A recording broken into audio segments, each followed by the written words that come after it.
Hello everyone, welcome to Kelly's World. In this video, we'll be discussing about the Israel-Palestine conflict. So tomorrow is 7th October, almost 2 years before, we had the deadly attack in Israel soil by the Hamas forces from Palestine, killing almost 1,200 people, and also they took hundreds of hostages.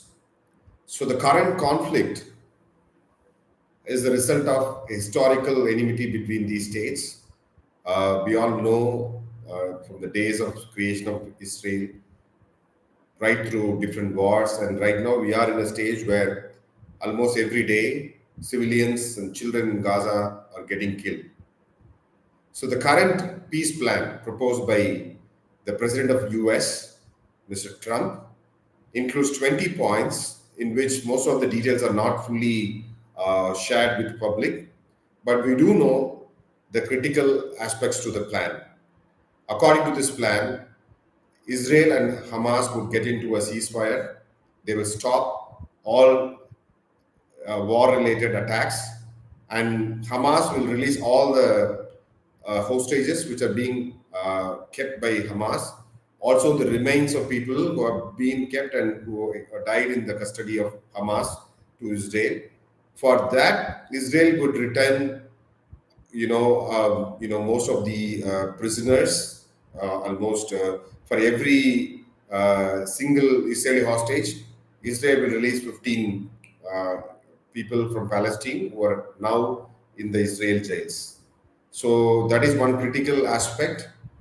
And another aspect would be Israel has to, withdraw its forces and will have to cease from attacking, Gaza. And also, there is another controversial point which Hamas has refused to agree is that the forthcoming government in Palestine will not have any active role by Hamas, and Hamas has to give up its weapon. These 2 points, Hamas has vehemently refused to oblige. But based on the popular sentiments in Israel, the common people are aching for peace. They had enough of this war, and people from Gaza are actually thinking this would be their only hope to end the war. Already, we have an ongoing peace talks in Egypt, where Qatar, Egypt, and Saudi Arabia, and the US and Israel are in talking to each other, and Hamas is being brought into the discussion. Hamas has formally given a nod to go ahead with the peace process. I think we have seen the atrocious attack on October 7th and the following, revenge attack, if you can call it, by Israel, killing civilians, innocents, and people were dying of hunger. And many civilians, many journalists were targeted, attacked, and killed and assassinated. Many of the Al Jazeera's journalists who are actually in the field, who were trying to cover and expose the genocide which was happening in Gaza, they were targeted and killed. I think this is the only face saver for all the parties involved. Netanyahu, the Prime Minister of Israel, is increasingly facing pressure from home, as well as he has been, cornered by the international community.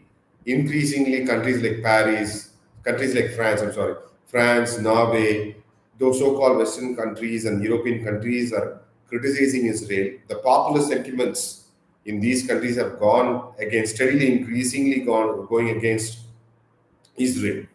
I think that is one of the worrying sign for the Jewish community at large, because Jews are not just confined to Israel. They live, it's an international community. They live almost in all countries. So the popular sentiment, we had seen in Australia a huge rally in protest of Israel's war against Palestine.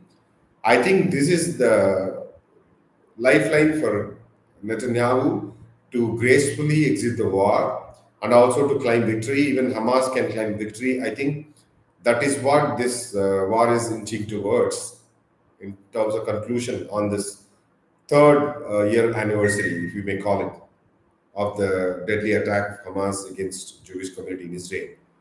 And also for Trump, as you can see, he has been, publicly mentioning that he stopped single-handedly many wars. He is also trying to stop the war between Ukraine and Russia, and he claimed he stopped the war between India, a potential war between India and Pakistan, a potential nuclear war. So for him, it is a matter of prestige, and he is really inkling towards being a Nobel laureate. He wants to win the Peace Prize, and he wants to get the credit for stopping almost all the wars in the world right now. And he would be far more happier, and he would be more delighted if he could claim the credit for stopping this Palestinian conflict with Israel. And in that way, his stature as a world statesman would increase, and he will also be clamoring for Nobel Peace Prize, as already India didn't play the game, which Pakistan actually very adeptly used to get into the good books of President Trump. And that is one of the reasons why, in fact, Trump, posed such a, humongous tariff against India, and he was even imposing a lot of conditions, and he is throwing a lot of restrictions on the H-1B visa, which was almost like a dream for many middle class Indians whose children would always aspire to go to US for their higher studies. I think if things get going in the same way which has been predicted, this war may end. But I think, as someone said, what Gaza has witnessed in these 2 years was barbarous, and it will take almost 15 years for them to recover, because almost there is no infrastructure. The families, the houses, the hospitals, everything was destroyed, is being destroyed as we speak. Today also there was an attack against Gazan buildings.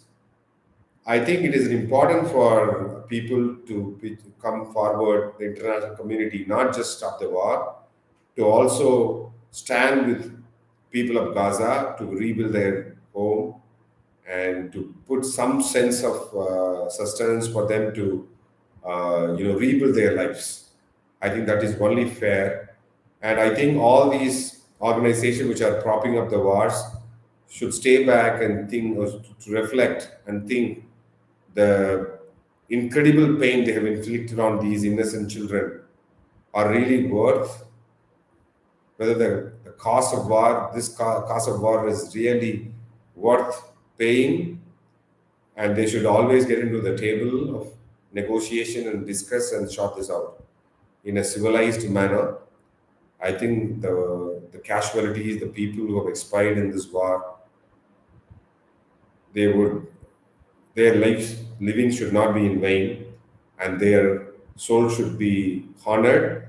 And at least the future generation, whoever left after this calamity, should be able to forget this past and learn from it, and try to reshape their future in a much peaceful and healthful manner. So let's all stand together with the Palestinian civilians, and also discourage and condemn any violence, either against Israel people or against innocent Gazans. Let's join together as a world community and stop this war forever. And I think that would be the only way we can ensure peace in this fragile country. So hope and wish Trump's peace process succeeds, and this will be a new beginning for Palestinian people as well as for Israel people. Let's peace provide. Thank you so much. Let's meet in another video and discuss about what is of importance to our people. Thank you.